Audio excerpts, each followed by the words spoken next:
Welcome once again to the Duct Tape Studios. I'm Jeff McAleer, your host here at the Gaming Gang channel. Thanks for joining me once again. Today, I am going to share my review of Castles and Crusades Visiting Death from Troll Games. This is written by Jeremy Farkas with artwork provided by Peter Bradley. This 20-page softcover is available now, carries an MSRP of $9.99, or you can grab just the PDF alone for $6.99. All that said, let's swing on over to the other camera because here I've got Visiting Death for Castles and Crusades. Few things to mention before we jump on in. First of all, my friends over at Troll Games were kind enough to provide me with this review copy, but neither I nor anyone else affiliated with the Gaming Gang has received any other sort of compensation for me to share this review with you. These days, it's important you know that. We're also not going to look at each and every page of the adventure, but I do want to give you a good feel for what you're going to find inside. And then lastly, this is a Castles and Crusades adventure.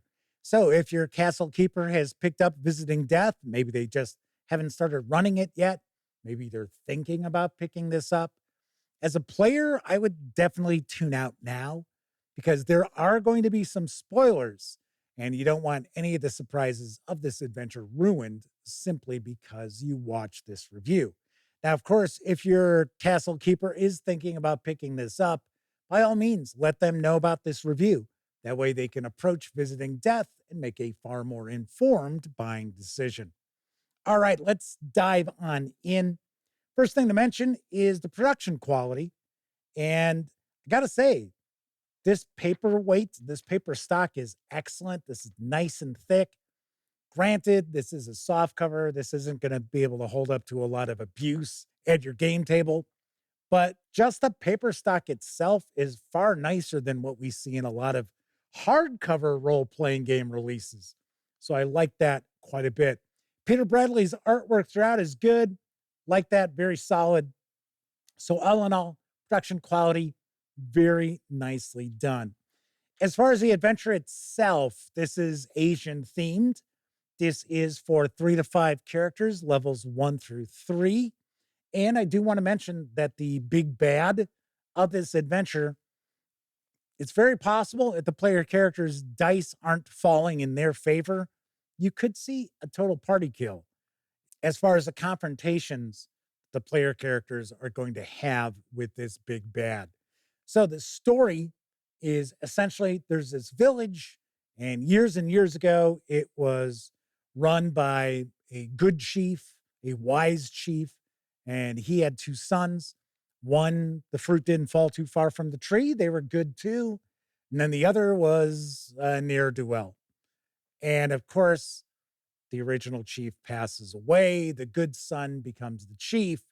And the bad seed, the evil son, is plotting to take over the chiefdom because they're jealous. They want power. The good son has gotten married. They have a child.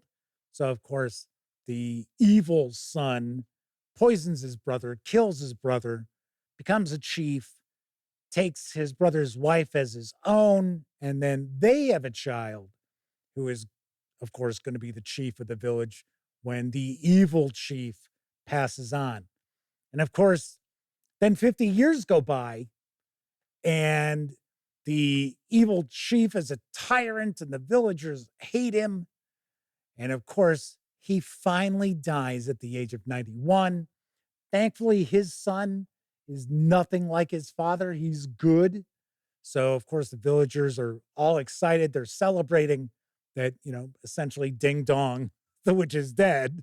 And now they won't have an evil chief running their village. So the player characters find themselves essentially passing on through, and they find themselves in this village. There's a celebration going on in the Great Hall. And of course, the evil chief returns from the dead and attacks the hall. And the player characters hopefully will get involved. Otherwise, you're looking at the village getting wiped out by the evil chief. And the player characters are brought on board to investigate why is this evil chief returned from the grave, and Can they stop them? And essentially, the player characters are being hired to defeat the undead chief now. So, as far as the adventure goes, there are a few locations. We've got the village, we've got this island where there's a witch who may or may not be helpful to the player characters. And then we've got the main location, which is this tomb complex. It's essentially these burial mounds, which are connected where the undead chief is residing. And there's other monsters there as well. So this is mainly a dungeon delve once the player characters get involved and then they find this tomb complex. So, all in all, if you like combat, you'll like this adventure. If your players enjoy a lot of combat, they are going to get a kick out of this adventure. I myself, I like a mix. I like combat, I like investigation, I like negotiation, I like various ways for the player characters to be able to avoid combat, especially if they're clever. That's really not going on here. So essentially, the player characters are going to find this undead chief who can only be killed with magic or a magic weapon. There is a magic weapon that the player characters can acquire. And because they're such low level, it's very unlikely they've got any other magic weapons. So I don't care for that much because essentially any player characters that don't use magic or don't have magic weapons really can't even put a dent in this undead chief. Something else that's important to keep in mind is if the player characters encounter this vampire like undead chief in the tomb complex during the day when he's resting and they kill him, they have to burn his body. If they don't burn the body, he will return once again. And this is probably not something that's going to be obvious to the players. So it is possible that the player characters track down the undead chief. They think they've killed him. They go back to the village. The village is celebrating. Hooray! Now it's a big party because ding dong, the witch is dead and he's going to stay dead.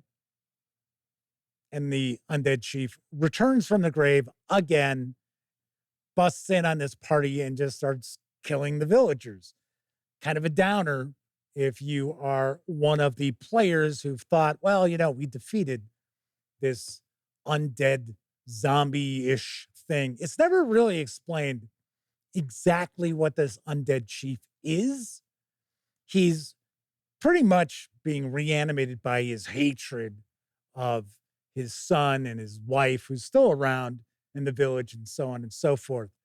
So that is a peek inside Visiting Death for Castles and Crusades. Let's swing on over to the other camera. I'm going to share some final thoughts and give this a review score.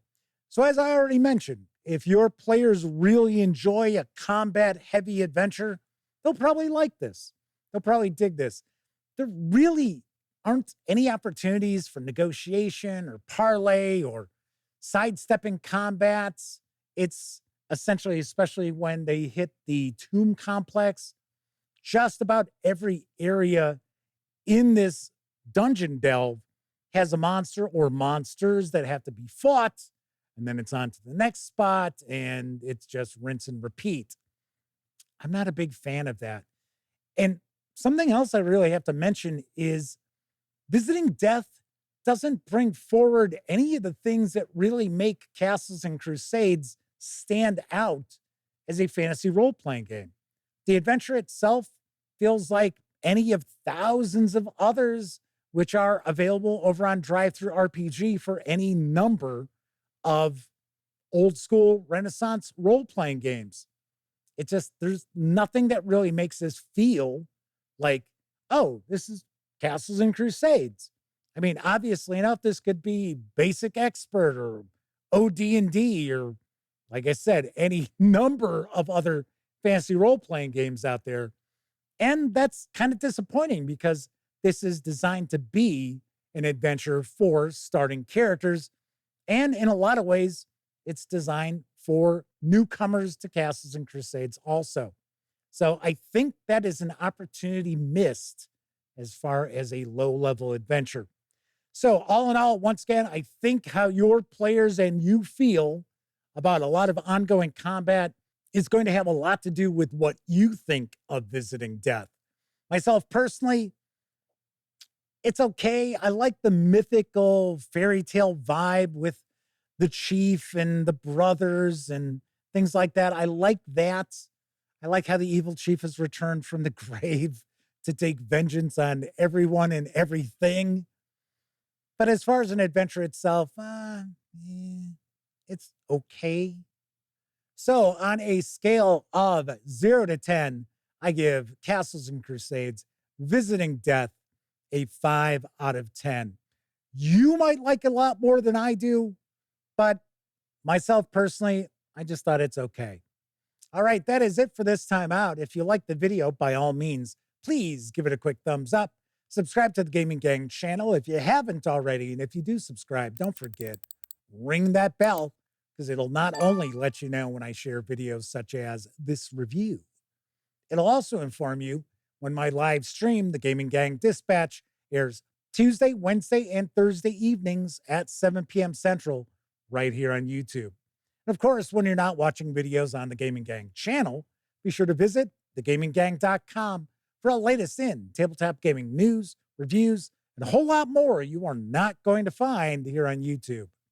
You know the drill. Get your geek on at thegaminggang.com.